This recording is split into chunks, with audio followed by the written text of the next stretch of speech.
Hello, everybody. Today we are talking about why your artist Instagram isn't growing. If you would like to grow as an artist and you can't afford an art class, we've got everything you need here at Art Prof: critiques, tutorials, and professional development. Now, this is a topic that is chronic for a lot of artists, and it's frustrating because you put all this effort in and then it's just crickets. Have you ever had that feeling, Dorian? Consistently. But social media, as we talked about in the past stream, is a journey. You kind of have to be willing to adapt, learn, get new skills, and also just push yourself into areas that you might not necessarily be the most comfortable with. Uh, but yeah, you have to be willing to put yourself out there if you're using it. Tell us in the chat, who here has been frustrated with the time that they're putting into social media that you're not getting a lot back, or feeling like you're just not growing, that your Instagram is maybe really static and you feel like you're not making any progress? Well, this is one of the reasons probably why it's not growing. So what do we mean by this? Yeah. So basically, when I approach social media at this point, I want people to know exactly what they're getting. I don't want them to think that this is some version of me that's like, oh, like this is just all the good things he's doing. It's like, no, I want you guys to see me struggle. I want you guys to see me working. I want you guys to see me actively in the community, engaging with people, collaborating, whatever I'm up to within its means. Uh, that's also a big part, is knowing when to limit yourself. We'll get into that. But being able to tell people what I'm doing, what I'm engaging in, I think is a great way of also showcasing what abilities you have and what interests you have that might lead into what your design and your business might be. And oftentimes, your identity does not have to do with being an artist. I mean, we have so many sides to our lives. And for you, Dorian, being a basketball player is hugely important to your story. Tell us about that. Yeah, so in high school, I played basketball. I really loved it. I really still love it. I got injured. I ended up coming to RISD, and my focus was going to be injury prevention design for athletes. So I kind of stepped into the realm of footwear design. And as I was doing footwear design, as I was experimenting with that, doing concepts, people really liked the stuff that I was making, but they liked more than the footwear. They liked the bags, they liked the screen printing that I was doing, the designs, the graphics.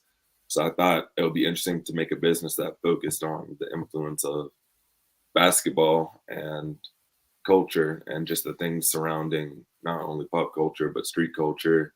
And yeah, it's really interesting to just see how far it's come in the past 2 years. So I'm excited about it. That's part of my story, and if you want to check it out more, this is this. And I think people have to think about how, okay, there's a million people out there who design fashion. Okay. How are you going to stand out? And you saying, I was an athlete, I got injured, that is your story because that is what led you to designing the footwear and then doing upcycle fashion.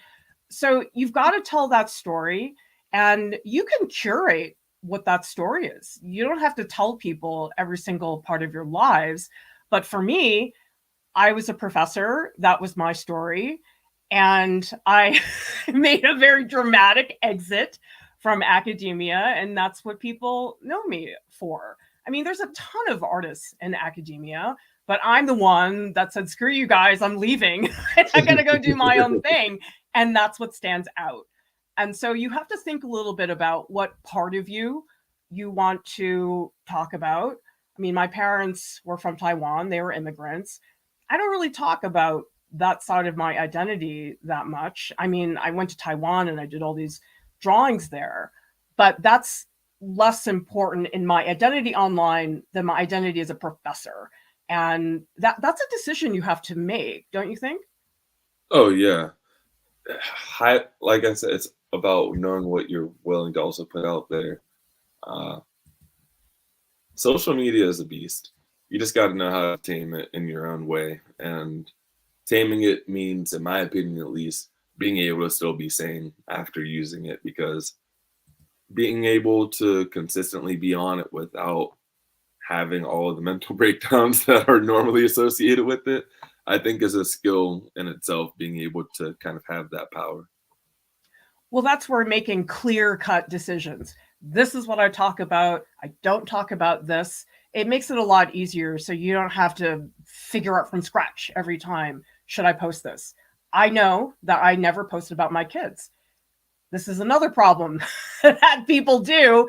This can really be a huge turnoff when you show too much personal content. Have you ever seen, Dorian, something somebody posted on Instagram and it's sort of cringy because it's too personal? Oh, yeah.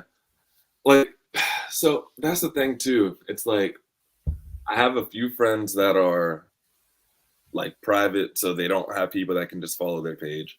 And they'll post things where it's like journeys about their life, their mental health story, or if they're dealing with some stuff that's kind of traumatic. And it's like, okay, I get that.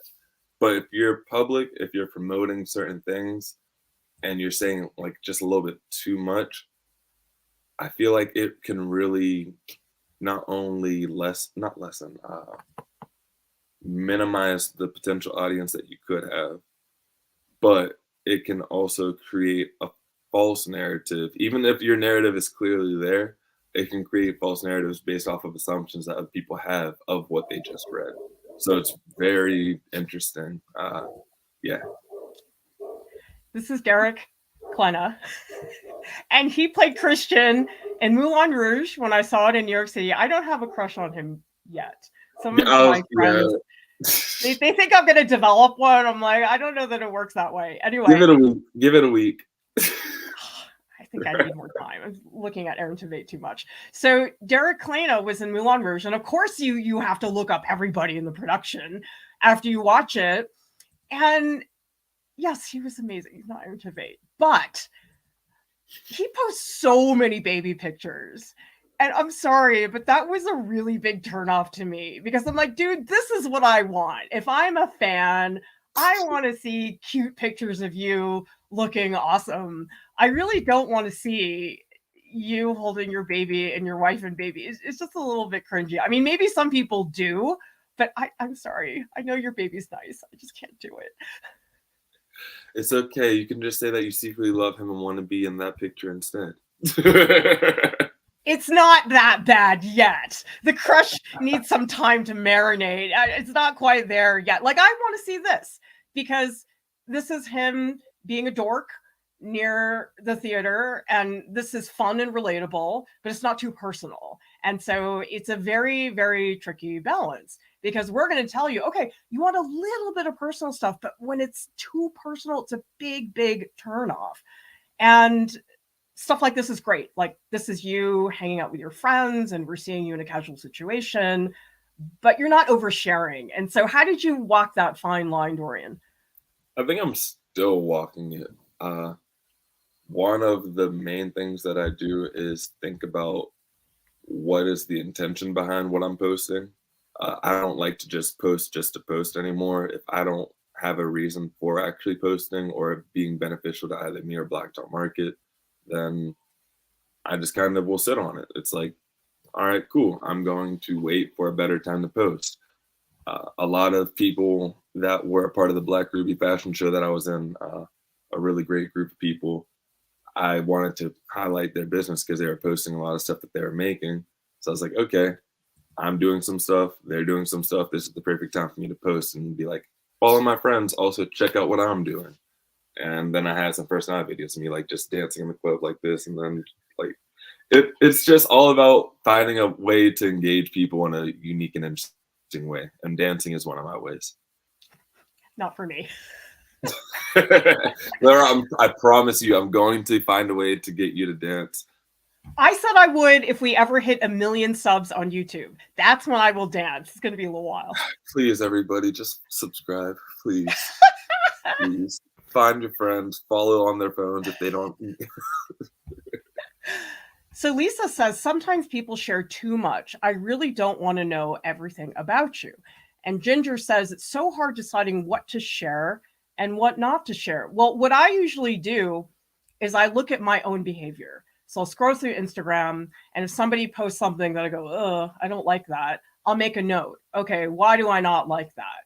Because I'm supposed to be developing this crush on you, but you're showing me pictures of your wife and your baby. That doesn't help me develop a crush. So if you look at what your own reaction is to any given post, that's a really good way to see through that. And 10,000 Crows says, like when people post themselves crying. Yeah, not cool. It's just so uncomfortable when people do that. Moth says, I have 100 identities and none of them seem shareable. So you have to heavily curate. I mean, this is just cat eating a meal. Like, it's not really that personal. It doesn't say that much about you. But why is this a fun, engaging picture, Dorian? I think it's beautiful scenery, nice composition. She's looking up to the distance. You're like, oh, what's she eating? Like, it's just one of those things where it's like, okay, it's not doing too much. Like, a lot of people will be very excessive and they'll like try and go and stand on top of the Empire State Building or like just do all these really elaborate things.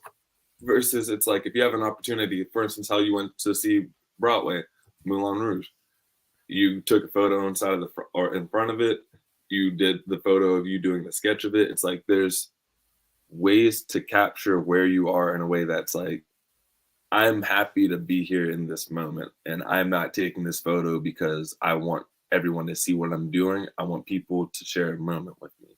I feel like that's why I engage with a lot of pictures on Instagram more. It's because they're calling me in to be like, sit and experience this moment with me.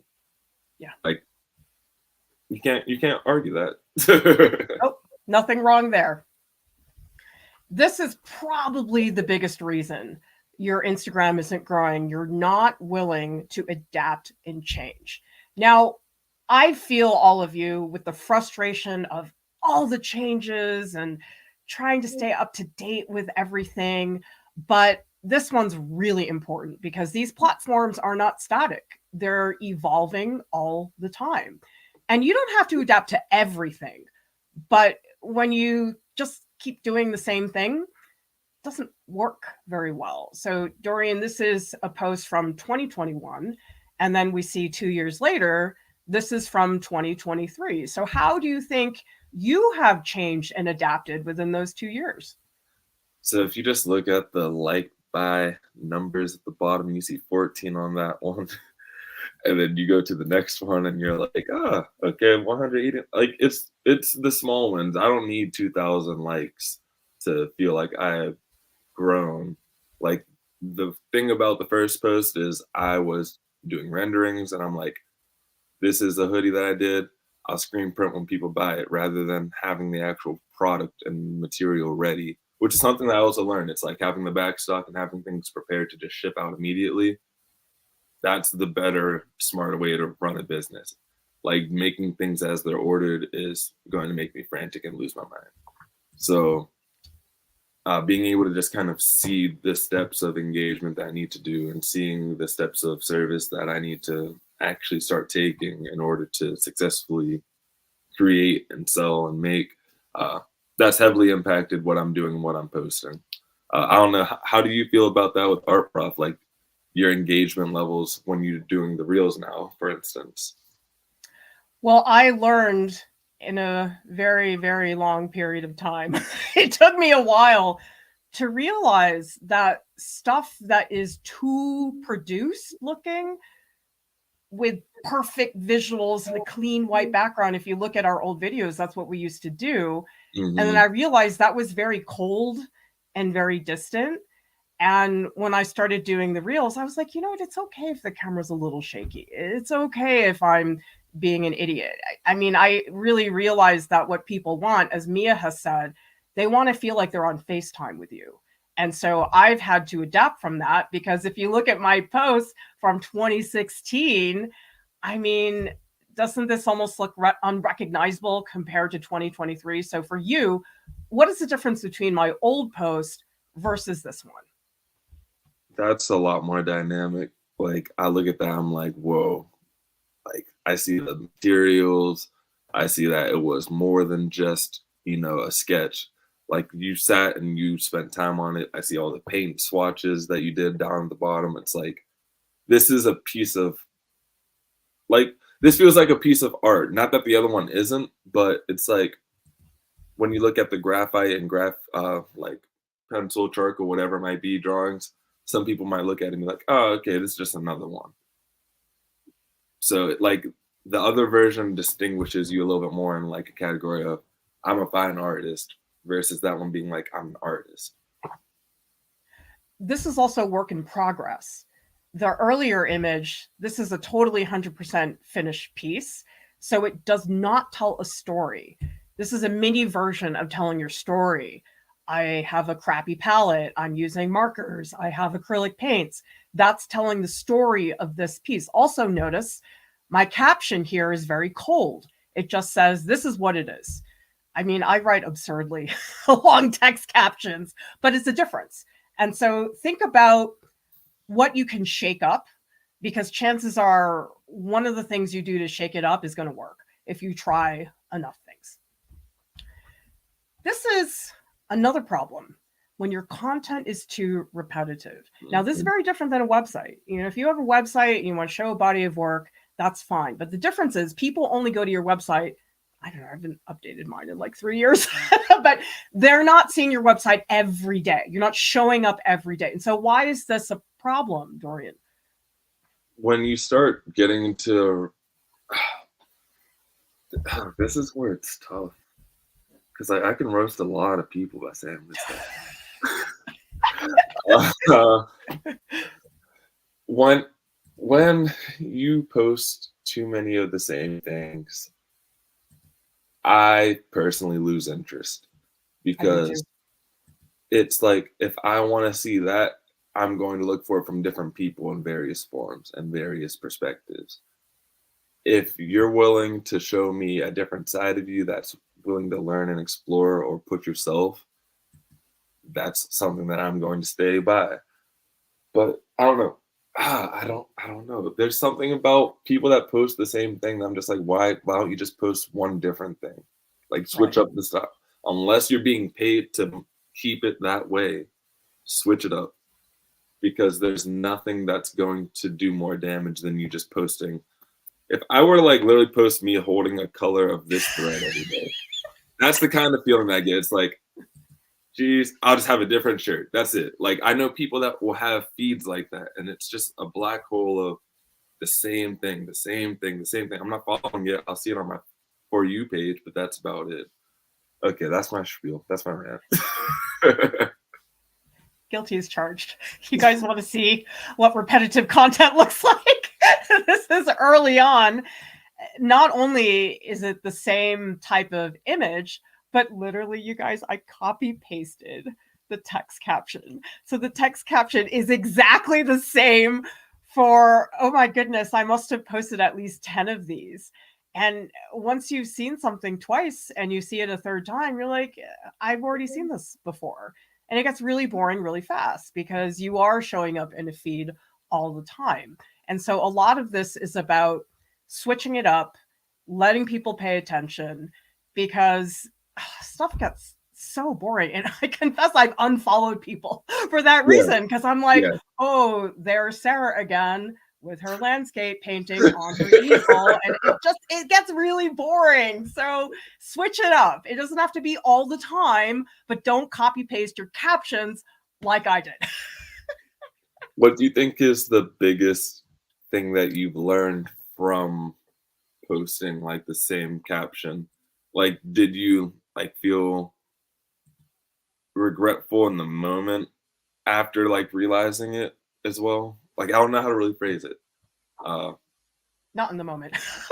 It wasn't until I messed it up for so long thinking, oh, this is fine, I can do this. And then I learned more about social media and I started doing different things. And then when you start realizing, oh, this is getting engagement, I need to do more like this and I need to leave that other thing behind. So a lot of this adapting and willing to change things is you just have to try a bunch of things. It's like, oh, that didn't work. Oh, that did. Let's do that some more. So taking a step back And seeing that is very important. Thank you so much, Crosby, for the super chat, who says, I'd like to post more of my behind the scenes personal stuff, but I live like an actual creature. But see, now I want to see it, Crosby. I mean, doesn't that make you interested?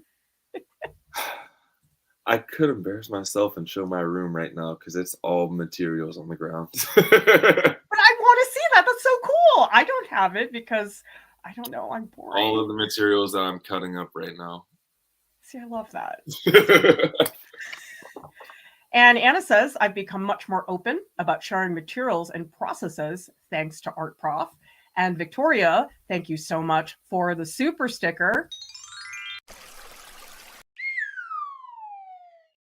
Thank you all so much for your support.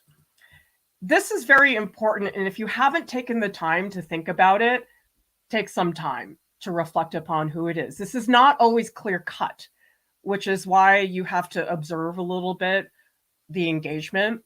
So this is your audience. How did you come about this list? Honestly, it's the people that I want to interact with and grow with the most. And I feel that's also the demographic that understands my mission as a brand the most. So for the young demographic, a big thing that I want to do is focus on helping and guiding the next generation of athletes with not only things that are functional, but aesthetically pleasing and can distinguish them from other people. Fashion lovers, because all of the upcycling, all of the reworking that I'm doing, it makes sense for me to want to talk to fashion lovers because their opinions and their insight of fashion will help not only push me further with my design process, but it'll also guide me in a way and connect me to really cool people that also have skill sets that I don't. Athletes, obviously, it's a basketball brand, and I'm a basketball player, so if anybody wants to play pickup basketball in Providence, let me know. And then, yeah, artists and designers can't go wrong with having creative support. Oftentimes, the age demographic is very impactful in terms of your music choice. And if you have this music, which is Don Tolliver, embarrassed, I have no idea what that is. Clara, we're going to get you to learn everything, I promise. Oh, God, no. It's just going to make me feel old. But this is music that appeals to a younger audience. And the music in reels is incredibly important.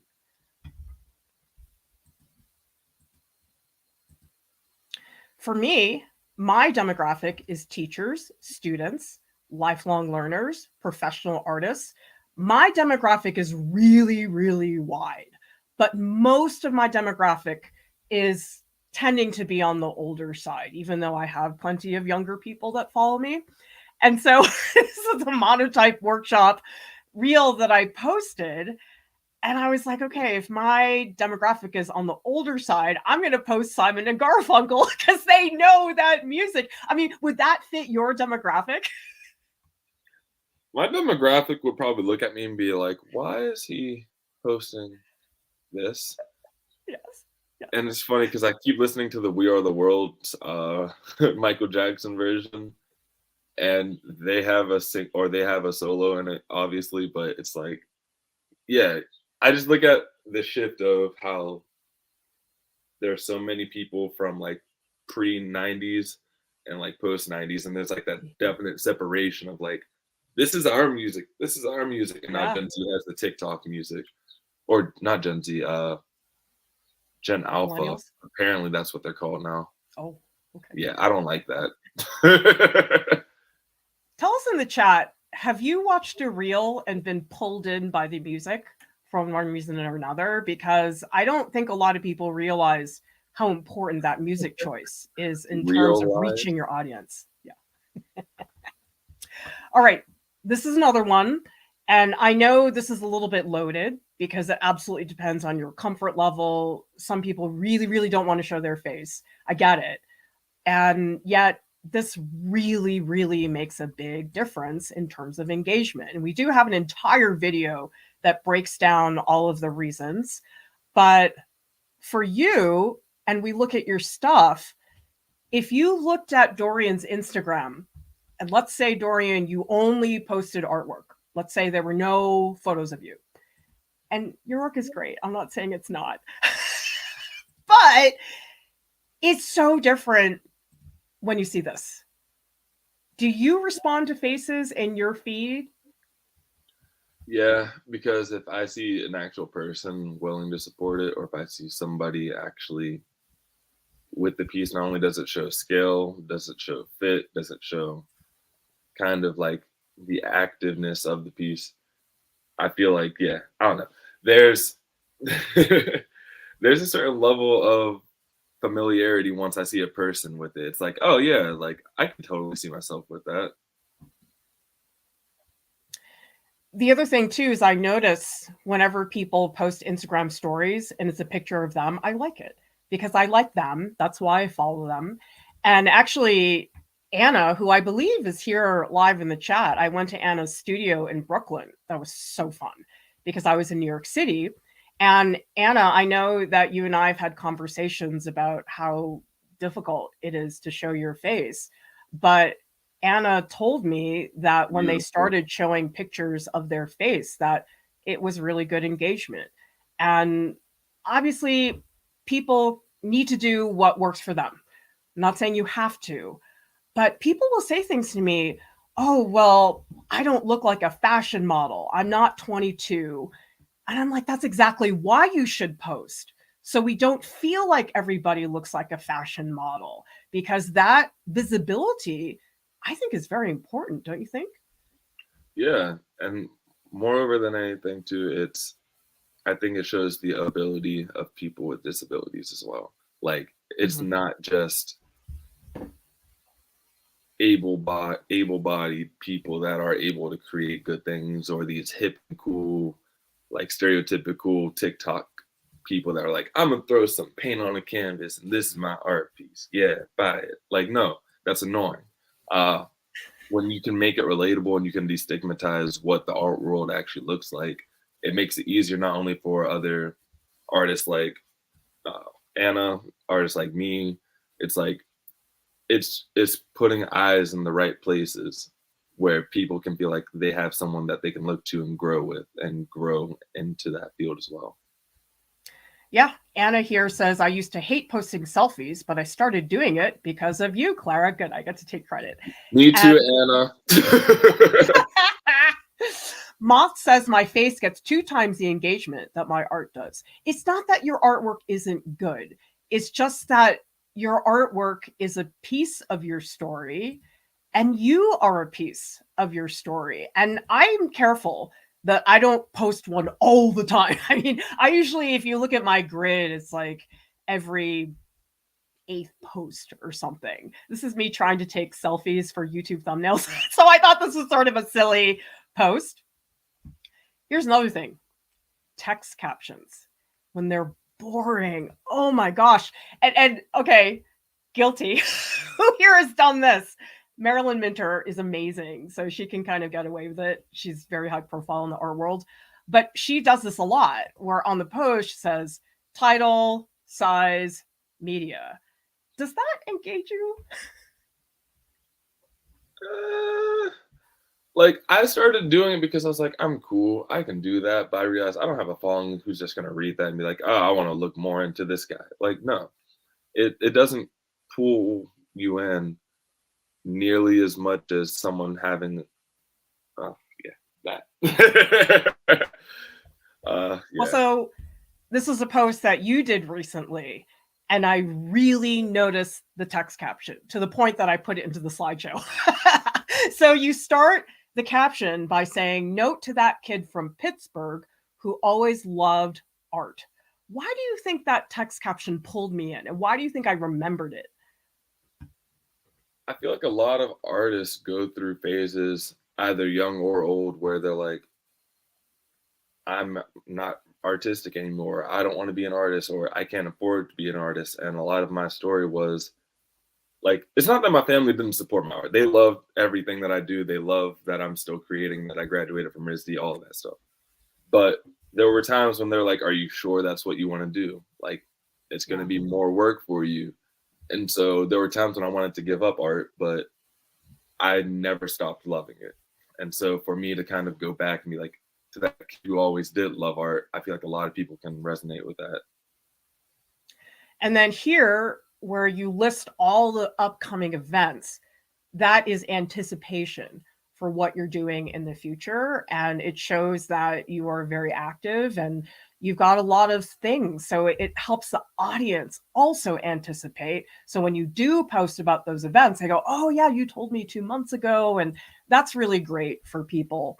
My text captions, they're a little out of control because I'm like, oh, I'm just going to write one thing. And then before I know it, there's like 5 paragraphs. So I don't know that everybody has to do this. And sometimes I'm like, why am I writing this? People probably aren't reading it. But you know something? There are going to be a few people that read the whole thing. And to me, that is very valuable. And so now I'm like, I don't care. I'm just going to write this. And I enjoy writing. So for me, it's a really nice part of my progress that for me feels like I'm documenting what I'm doing. This is a big one. You're not commenting on other people's social media in a thoughtful way, because people come to me and they ask for social media tips. And I say, well, are you commenting? They go, yes. I'm like, I don't think you are, because if you were, you would be getting engagement. And so, Dorian, when you look at a list of comments and somebody just does an emoji, do you remember that comment from that person?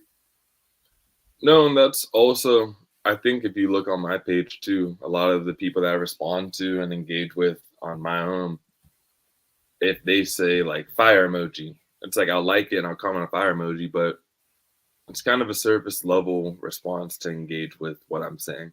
Like if you're like, I'm going to be there, how do I find out more information?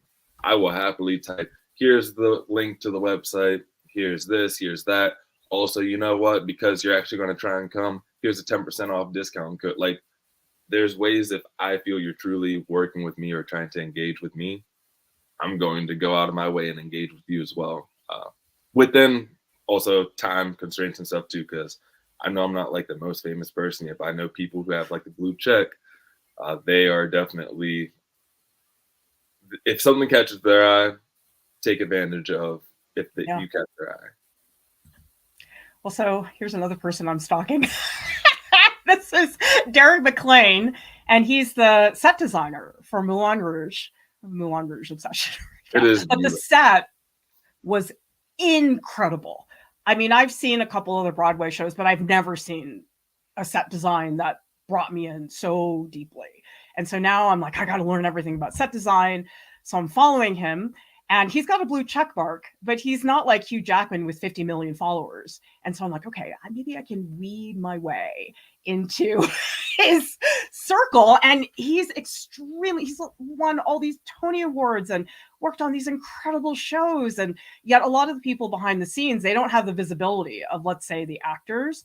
So he posted this awesome progress shot of the initial design for Moulin Rouge. And so I went in and I asked a question that is more than an emoji. Look at this, I got a reply. I was like so excited. But why do you think he replied? You sound like you actually care about his work. And I think that's the most beautiful thing. It's like, you're not just sitting there like, heart, heart, heart, heart. Sorry, Opal and whatever, LLC. Like, you're not posting that. You're asking him why, like, how is this image working? And for him to like actually just break it down really quick for you and be like, oh yeah, that's pencil and Photoshop and Procreate are also things. It's like he's giving you a resource that also might be an opportunity for you. It's like if you use both or all three of those methods and you tag him in it, he'll be like, wow, you have skills as well. Okay, cool. I want to talk to you. Like, it's all about, we have to do a networking stream, I think. We really do. Well, we have one, but we need to do one that's new, because the one that we have. Social media. Yeah. So if you look at, I mean, I know Lauren, obviously, but look at what Lauren wrote on my post. I'm going to read that because it's thoughtful. Isis Davis Smarts, who actually I saw in New York City for the first time, also wrote something nice and thoughtful. So tell us in the chat, how many of you are leaving emojis? And how many of you are taking time to write something a little bit more thoughtful because you remember that, especially when it's the same people posting nice comments, you remember their name. This is another problem. You're only showing finished artworks. So Lauren recently had an exhibition at Half Gallery because she is our staff New York City gallery superstar. And so that makes sense because she has the show up right now. But Dorian, why does it matter that we see her apartment up here? It's relatable. Like, you can see that it's somebody who's very talented, very skilled, but still a person. And they're doing things in the comfort of their home, but also it doesn't take a lot for you to achieve great things. That's what I get from it, at least. What would you walk away from that with? Well, that I get to go behind the scenes. I mean, you know, when they have those movie behind the scenes and you see the actor and you see the camera, like, I love that stuff. Do you? Yeah, definitely.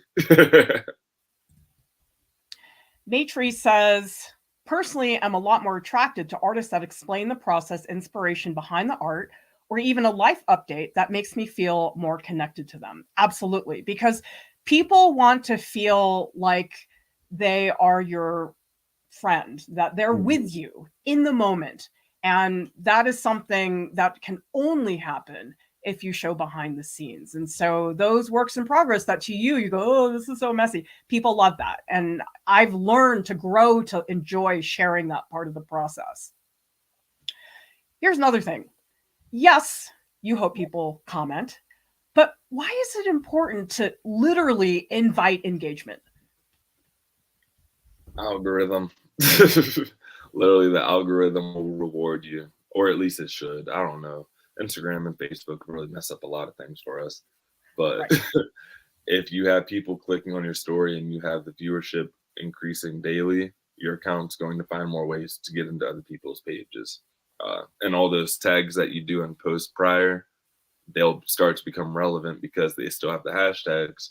So it's like, okay, they're doing a lot of stuff actively. We're going to push some of their previous posts into someone else's feed. So it really just increases your engagement and also the opportunities for you to get new followers. Engagement doesn't have to be really involved. Polls. I do these all the time. And I can tell you when I see a poll, I always tap on it. Do you? There's not a poll that I won't tap on just because I want to see what everybody else is saying. I find them fascinating and they're easy. You don't have to think very hard. Usually I give not one option, 2 or 3 options, and I make them simple. Should I make prints? Yes or no? And that is something you have to think too hard about, but it is engagement. This is bad engagement. What do you think? So if I put that into a text caption, are you going to comment about what you think? No. No. Why not? Okay. That's why, like in mine, for instance, I'll say something along the lines of feedback is appreciated, or like, I don't know. There's certain ways of wording it where I will say, you can give me your feedback, but I'm not expecting it because I know you're on social media scrolling. Like, I know what I'm going to get unless I'm specifically like, here's a survey that I have, or here is like this poll, here is this thing that I really need people to fill out. So if you could go to this link, like I try and steer people towards other avenues rather than doing it in the actual captions for the most part. Anna says, how do you make polls? It depends on the platform. In Instagram, if you go to the Instagram stories, there is a sticker, which is a poll, and you tap that sticker and it puts it into the story, and you can change the options. You can add multiple options. The other thing you can do too is ask a really easy question. Again, yes or no, a preference that you have. For example, I did this sculpture of Maggie a little ways back, and I asked people, do you think I should paint this sculpture, or should I just leave it as it is? It's like, you don't have to think too hard, right?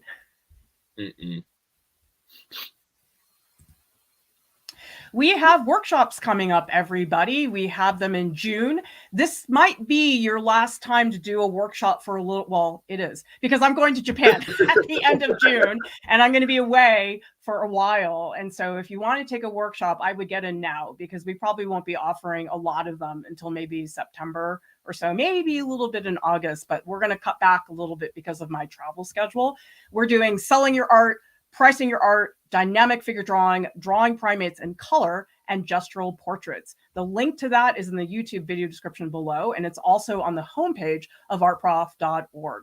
By the way, I want to say thank you so much to Crosby for the super chat, who says, hearing you talk about your celeb crushes gives me life. Well, it does for me too, so thank you. After this stream, Dorian and I will be in the Discord. We're going to be chatting in the post live streams channel. I hope you will join us there. Join our Patreon group. We have so much fun in there. Share your art with weekly voice sessions with staff. And in fact, I'm going to be in Canada this week, and I am going to be meeting up with some people in the Patreon group. And we're also going to open it up to the entire community. But you get support and critiques from me. I don't provide those in the public channels. And most of all, support in a small group of artists, people who are really invested in each other's progress and get to know each other. ArtProf has services. We have artist calls, personal art curriculums, statement editing, portfolio critiques, and a big thank you to our wonderful top Patreon supporters. You are the ones keeping the lights on. I am so, so grateful to have all of you here. Visit artprof.org. There is content on there that is not on YouTube. The best way to use it is the search bar. ArtProf has a podcast. It's available on Spotify and also on iTunes. And subscribe to our channel for more tutorials, critiques, and business tips. Everybody, thank you so much for watching. We'll see you next time. Bye. Yeah.